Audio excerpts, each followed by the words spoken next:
Hello, my name is Sushil ಶಿವಾನಂದನ್ಯಾಳ್. ನಾನು 10ನೇ ತರಗತಿಯಲ್ಲಿ ಓದುತ್ತಿದ್ದೇನೆ. ನಾನು ವರ್ತುಳ ಬಗ್ಗೆ ಒಂದಿಷ್ಟು ನಿಮಗೆ ಹೇಳಲು ಇಷ್ಟಪಡ್ತೇನೆ. ವರ್ತುಳ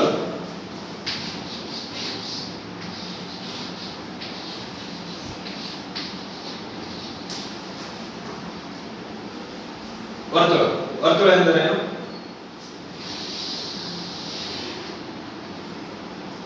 ಕೇಂದ್ರ ಬಿಂದುವಿನಿಂದ ಸಮಾನ ಅಂತರದಲ್ಲಿರುವ ಅಸಂಖ್ಯಾತ ಬಿಂದುಗಳ ಗುಂಪಿಗೆ ವರ್ತುಳ ಎನ್ನುತ್ತೇವೆ. ವರ್ತುಳದ ಎಷ್ಟು ಬಿಂದುಗಳ ಅದಾವ ದಿನಾತನ ಯಾರಿಗೆ ಹೇಳಕ್ಕಾಗಿಲ್ಲ. ಮತ್ತು ಇದು ಕೇಂದ್ರ ಬಿಂದುವಿನಿಂದ ಎಲ್ಲ ಕಡೆ ಸಮಾನ ಇರ್ತೈತಿ. ಒಂದ್ ಕಡೆಯಿಂದ 5 ಸೆಂಟಿಮೀಟರ್ ಇದ್ರ ಇಲ್ಲೂ 5 ಸೆಂಟಿಮೀಟರ್ ಇರ್ತೈತಿ.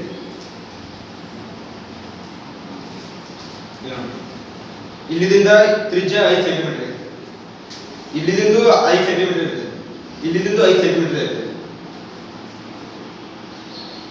ಕೇಂದ್ರ ವರ್ತುಳದ ಮೇಲಿನ ಪ್ರತಿಯೊಂದು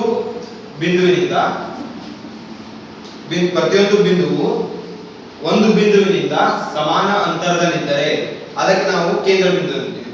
ತ್ರಿಜ್ಯ ವರ್ತುಳದ ಮೇಲಿನ ಯಾವುದೇ ಒಂದು ಬಿಂದುವಿನಿಂದ ಕೇಂದ್ರ ಬಿಂದುವಿನ ತನಕ ಜೋಡಿಸುವ ರೇಖೆಗೆ ತ್ರಿಜ್ಯ ಎನ್ನುತ್ತೇವೆ. ಇಲ್ಲಿ ಎಲ್ಲಿ ಬೇಕಾದ ಒಂದು ಬಿಂದು ಇರಲಿ, ಇಲ್ಲಿ ಯಾಕಿರಲಿ, ಇಲ್ಲಿ ಕೇಂದ್ರ ಬಿಂದುವಿನ ಇಲ್ಲಿ ಜೋಡಿಸಿದ್ರ ಅದು ತ್ರಿಜ್ಯನೇ. ಅದು ಕೇಂದ್ರ ಬಿಂದುವಿನ ಮತ್ತು ವರ್ತುಳಕ್ಕೆ ಅಷ್ಟೇ ಇರಬೇಕು. ವ್ಯಾಸ ವರ್ತುಳದ ಯಾವುದೇ ಎರಡು ಬಿಂದುವನ್ನು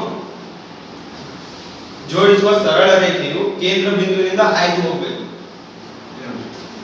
ಈ ಬಿಂದುವಿನಿಂದ ಈ ಬಿಂದು ಟಚ್ ಸರಳ ರೇಖೆ ಮತ್ತು ಅದು ಕೇಂದ್ರ ಬಿಂದು ಟಚ್ ಆಗಿದೆ, ಅದಕ್ಕೆ ನಾವು ವ್ಯಾಸ ಅಂತೀವಿ.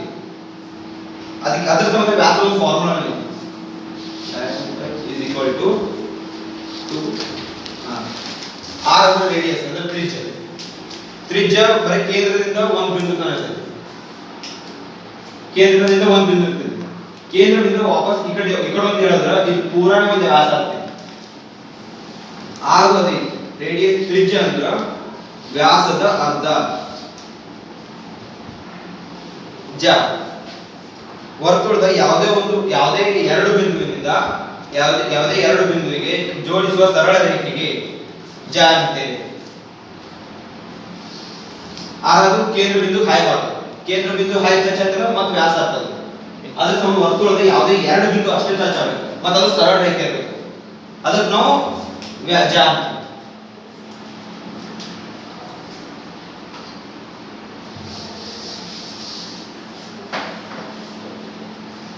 ವರ್ತುಳದ ಪರಿಘ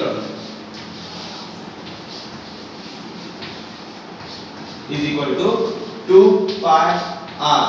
r ಅಂದ್ರೆ ರೇಡಿಯಸ್, ಕ್ಷೇತ್ರಫಲ, ವರ್ತುಳದ ಕ್ಷೇತ್ರಫಲ.